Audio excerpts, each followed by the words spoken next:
you should win. Yep. You should win against Carolina. I can make an argument, even though the Browns have a tough defense, you should win against the Browns. I think those are the fair first three games to evaluate Brock Purdy. Because you're like playing these bad teams late in the season when they know there's nothing left, and like guys will be making business decisions. They're in Cancun mode. It's a great time to face these teams.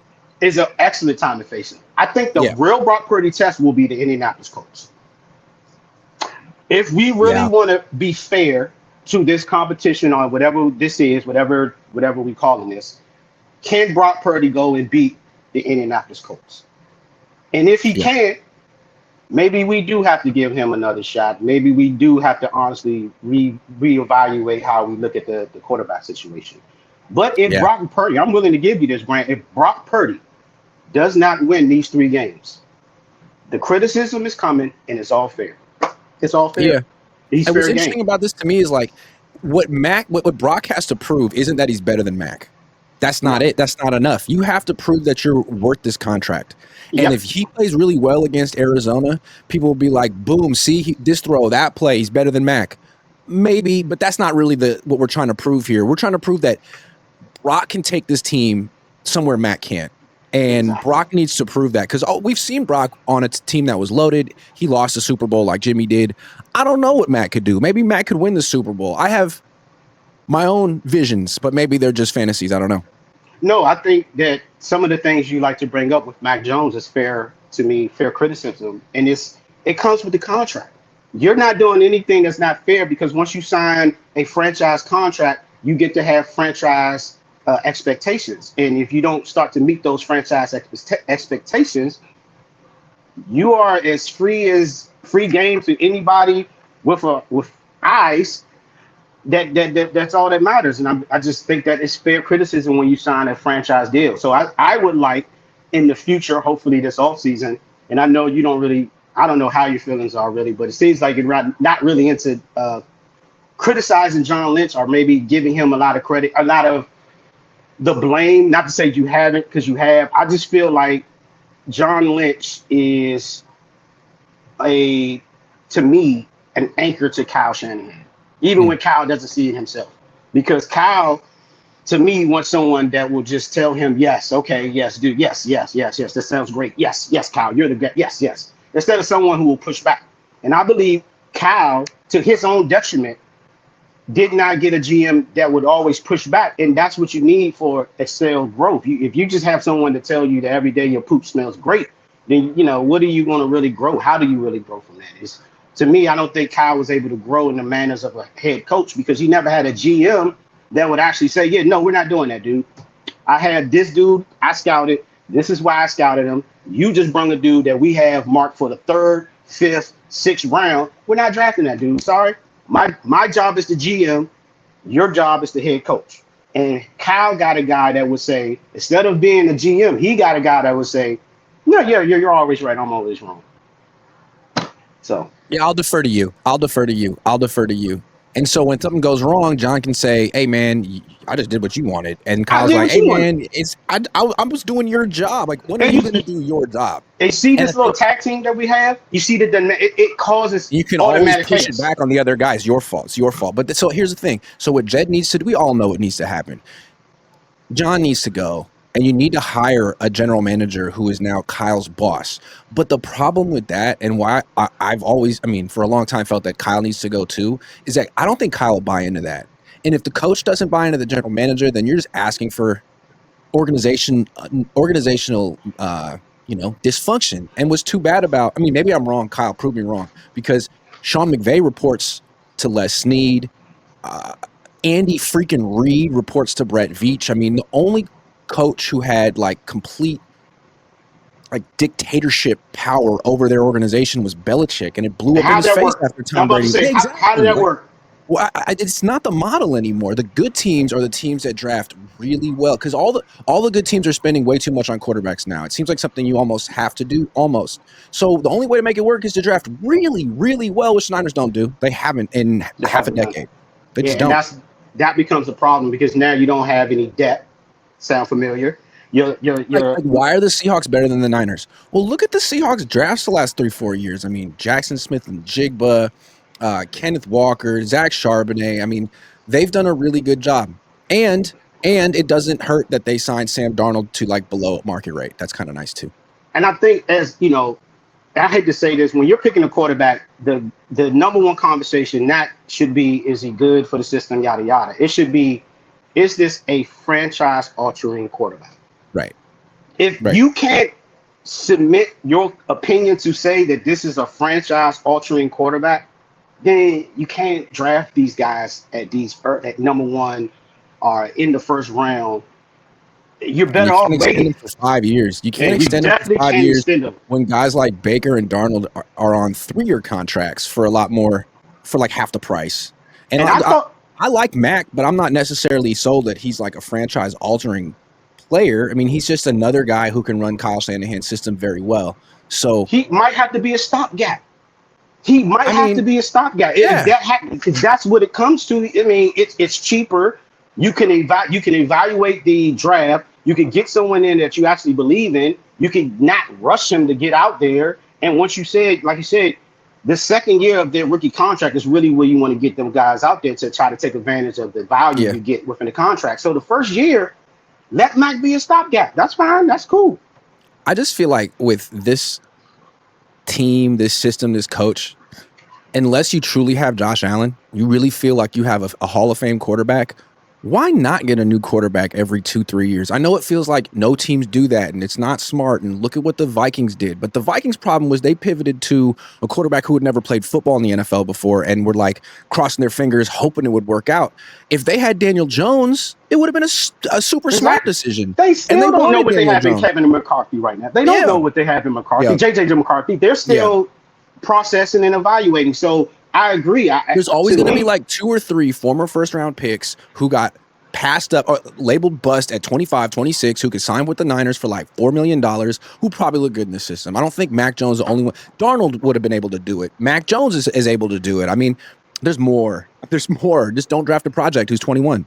Exactly. And I think that's the 49ers problem, is they don't evaluate correctly. They don't evaluate correctly. And it's starting to show, and then we're starting to see within the depth of the team, oh, when such and such gets hurt, we have no depth. Oh, we have no depth when in defense. Oh, the linebackers are now gone. We had no depth. We missed three first rounds with the Trey Lance debacle, and we never recovered. Point blank period. We never recovered. We just never recovered. And now the kitchen drawer is looking bare. And now this franchise is 1/2 a second from a reset. They're 1/2 a second. Like I said, we'll see what goes on with Brock. But if the return of Brock isn't good, in this season, we look at the end of this season, we're saying, man, those games Brock came back. Ugh, God. I mean, it just seems like the Niners are so dependent right now on old players staying healthy. Like when Kittle and Christian and Trent are all out there, they can win. But as we saw, like once these guys start going down, there's the Niners aren't a good team. I mean, they lost to the Texans. Well, they're old. They're old. Grant, they're old. They're old. So what you're gonna get from them week to week is like super volatile. At this point, you don't know what you're going to get week to week from George Kittle, which is probably one of the better of the players. And that's just how many good games has George Kittle had this year? One. Last week. One. Yeah. And Christian McCaffrey's playing his ass off, but like it's not the same. Trent Williams gets beat more often than we ever seen more lately. And they're playing for 2026. What's Christian going to look like in 2026? What's Trent going to look like in 2026? When is Nick Bosa coming back really? What's Fred going to look like when he's 30 coming off this injury? I mean, I'm not to be a downer, but... No, but it's true. The Niners are always like, next year we're going to have better injury luck. No, you won't. You can't bet on that. You can never bet on injuries because you just don't know. What you can bet on is them having bad injury luck, if you even want to call it luck. That's why, to me, it's important to understand the draft and be as instrumental as getting good picks as you are in getting or trying to get a running back in the third round. I don't know what. This is what kills me about John Lynch in particular. It's like, dude, do you think your job is safe? You did nothing at the trade deadline. If you don't make the playoffs, man, I think you're going to be the scapegoat. Like you thought Keon White was enough? All right. I would love to be a fly on the wall, Grant. did John go to Jed and say, hey, we need X, Y, and Z? And Jed said, you should have been a better drafter. No. Possible. Or did John We Lynch talked never about even this before approach the him? season. We talked about this before the season. I let you know where you stood. I'm not going to bail you out at the deadline with the big, trading away future draft capital that Exactly. your replacement is gonna use next year on a just saying, Yeah. like, that's possible. Yes. Yeah. So I Yes. don't know if, what was Good said in the point. room and how, John was told he was going to handle this free agent period because he was What I might have just told. don't like, what I don't like about this whole situation, I get it. Like, Jed, hold Kyle and John's feet to the fire. Don't bail him out. But it's like, and it wasn't the plan to go all in this year. The plan was to take the dead cap and have a transition year. But you can't always plan everything in life, and certain things happen that you weren't counting on. One being Mac Jones. You No. didn't expect he would be this good. You didn't Right. expect he would carry your team. Like, who knows? Maybe you actually win a Super Bowl with Mac Jones as opposed to lose a Super Bowl with Mac Jones. You didn't count on Eddie Pinheiro being the best kicker in football. I feel like, and hey, maybe Robert Saleh is going to be here for 3 years. Maybe not.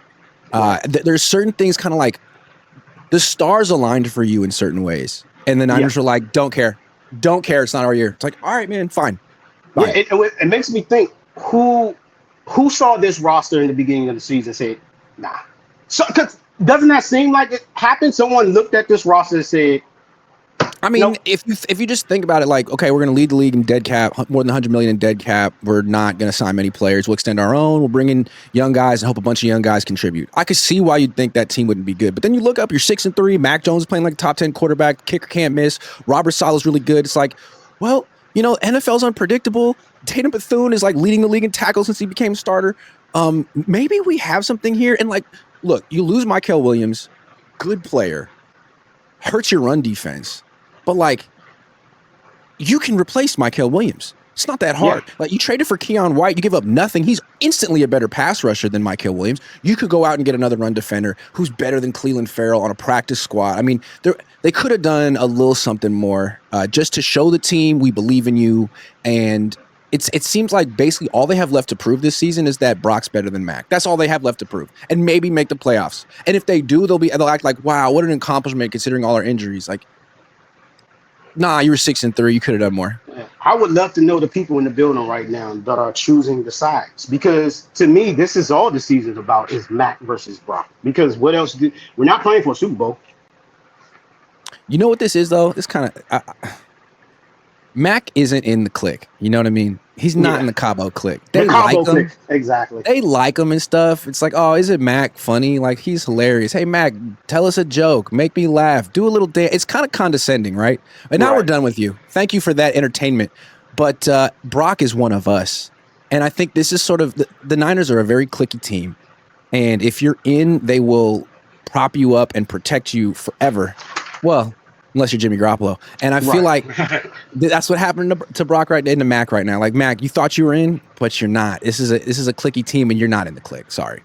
Yeah, I would hope that, and I don't know if Kyle's going to do it. I don't think Kyle's going to do it. I would hope in this offseason that the cliques get wiped out, that we start going back to what you would say, a traditional team, when everyone works together and we're not clicking up because we all have the same goal in mind. I feel like Kyle's kind of a cliquey person. Like, he kind of likes. Is that what you get when you go when you talk he likes to him? being friends with Debo. Like, he likes being friends with certain athletes. And he kind of cozies up to the good ones. Whereas, maybe I'm projecting here, but with Robert Saleh, he seems much more like egalitarian. Everyone on his defense has a role. He'll blitz Upton Stout. Like, yeah, Jason Pinnock's important in certain situations. Whereas with the Niners, it's very much like, Juszczyk's one of us. He's on the field. Christian's one of us. He doesn't, like, sorry, Brian. Sorry, Mr. Robinson. I don't care that you're averaging 2 yards more per carry than Christian. He's just one of us. It's that kind of team. And I don't like it. It's football is not supposed to be that kind of culture, right? It's the ultimate. No. It's the ultimate meritocracy. It's the ultimate team sport. And Christian, man, like, you had a great career. Great, man. We'll put you in the Hall of Fame. But right now, we got to make a team decision, and that's playing Brian. But we don't do that on the Niners. Maybe on defense. I think that's a problem. And I wish when we go back to the GM, an experienced GM, someone who would push back at the genius head coach and tell him about himself. No, we're not. That's not smart. No, Kyle, that's not smart. I think Kyle's heard too much. I'm a genius and not enough. You're not a genius. No, no. How about another? Just the word no. The word no, right? Yeah. No. How about that? I like that.